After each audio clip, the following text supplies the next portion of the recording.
there was Josh in the vocal room, Yeah. and he was just talking to us through the mic, and we were just recording everything because we usually do in the session. We record everything, and then we cut the sessions. Yeah. And he said just before singing the top line that he was thinking about it was like da da da that kind of melody. Yeah. That was with word. It wasn't with a na na na. It was just full of words. And he Okay. just said, "What do you guys think about Afternoons with Zweli on 947.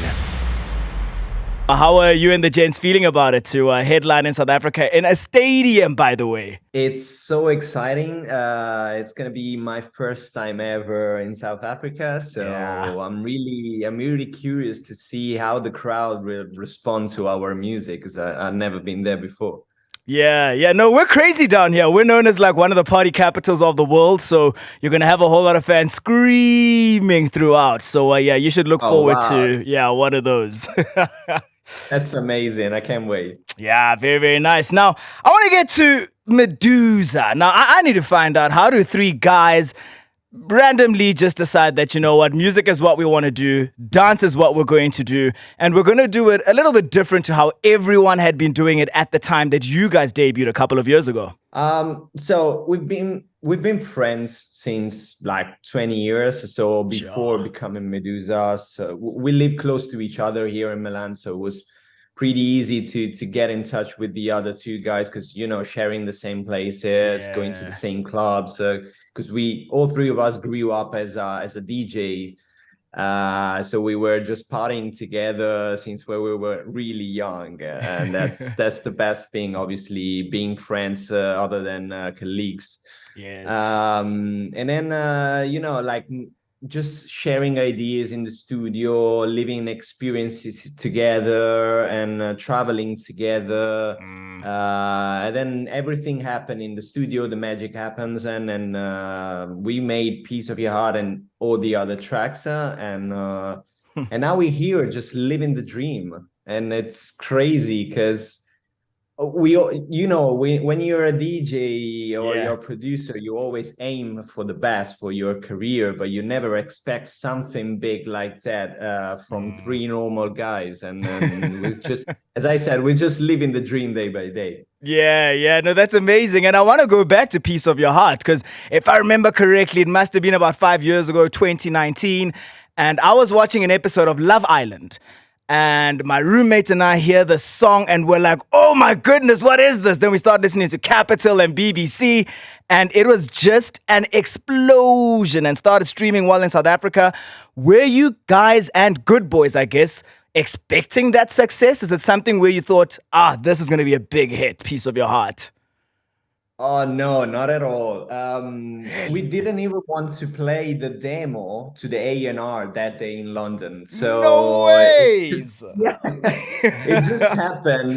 When it's destiny, it's Mm. like that. There were a bunch of demos we played, and then everything was like, no, this is similar to that. No, this is like that. No, this is wrong, and no, this is not okay for us. And then there was this last demo, and I said to Luca, because Luca didn't want to play there because it was just a 10 minutes rough demo. Yeah. And I just said, who cares? One more no, it doesn't change our life. So just played it. And then we saw like the A&R, the manager just started jumping on the sofa, and we didn't know what was that feeling because for us it was just a demo. Yeah. They said this is gonna change our life. Mm. So, and they were right, and they were completely right. Yeah, no, definitely. I mean, since then, you guys have basically had residencies in Ibiza. I've seen that you guys have done a lot of shows across the US as well, Europe, and now you're, I guess, spreading now to South Africa and Africa in general. But with Piece of Your Heart, I've always been so interested to find out just before that first drop, where it's like, hold up, wait, what's that? Da da da da. Da, da, da, da. How did that come about in the studio? Because it works like a charm. So basically, there was Josh in the vocal room, Yeah. and he was just talking to us through the mic, and we were just recording everything because we usually do in the session. We record everything, and then we cut the sessions. Yeah. And he said just before singing the top line that he was thinking about it was like da da da, that kind of melody. Yeah. That was with word. It wasn't with the na na na. It was just full of words. And he Okay. just said, "What do you guys think about?" What? Sorry, just quickly. What if it's da da da da da da if it's like this, and we recorded, and that piece was exactly before the drop. So when we listened back to the demo session, we said, "Wow, this is we never touch again something like that. So this is gonna be like that. This has to stay like that." Yeah. I love that. I think it also just speaks to your creativity and spontaneity as well, that not everything has to be super perfect. Just those small moments, you guys are able to, implement them. And I mean, I can imagine how many artists have now been knocking and banging on your doors. The collaborations you guys have got are crazy. Becky Hill, Good Boys, of course, Dermot Kennedy, LGA. I mean, there are so many massive collaborations you guys have garnered over the past 4 to 5 years. Now, how does it work? Are these guys banging on your door saying, "We want Meduza"? Or are you guys, just calling them up and saying, "Hey, we love you. I think we'd, do a good collaboration"? So let me be humble. It happens that we contact some artists that we like or that we respect, and we most of the time that we ask for a collaboration. But we got some demos from these guys too, and then it's just collaboration is always just an exchange of feelings. Yes, and it's great because you collaborate. We love collaborating with artists also in house music coming from a different world than us, because you can create that kind of magic feeling in between two different genres of music that is always special. And I think it's the only way to create something new, and this is the positive thing of collaborating with artists, and it's just so inspiring for an artist to work on a different material than usual. Yeah. And over the past couple of years, what was the one moment for all three of you where you had your pinch myself moment, where you were like, "Oh, this is really happening. Like Meduza is now a big deal," when everything started setting on you? When do you remember that happening?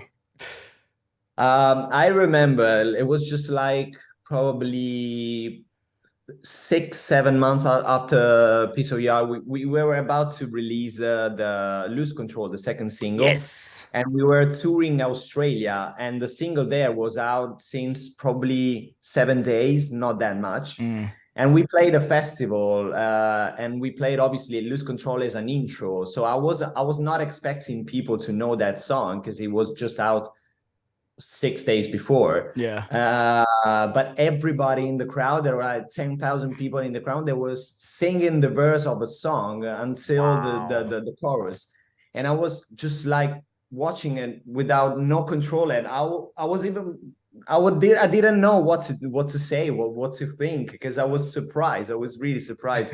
And that was probably the best moment, because 3 guys from Italy going to Australia, so completely the other side of the world, and having 10,000 people singing your song in front of you, it's just like, okay, this is something. I wanted to find out about your name, Meduza, and also with the album artwork. It seems very much inspired by the mythical ancient queen Meduza. So what's the tie between Meduza, the internationally acclaimed house trio, and Meduza, the ancient, I guess, mythology queen? Yeah, because the queen used to like petrify people with the snakes. So just translating this in the new era, we wanted to change the snakes with some cameras, because we are surrounded by cameras, the socials, media, and stuff like that are watching you every time. So we want to petrify people with our music. So just like the meaning is just, okay, you stay there in front of the camera, just listening or singing our songs and watching what we're doing. So just petrifying you in front of the cameras and just following the Meduza vibe. Ah, I love that. I've never thought of it that way. That's actually, yeah, super interesting and creative. But yeah, last thing, Matt. I mean, what is it that South Africans can expect, or Johannesburgers, on the 3rd of February at the FNB Stadium when Meduza takes to the stage? I mean, there'll be lots of screaming. We're not going to have voices the next day.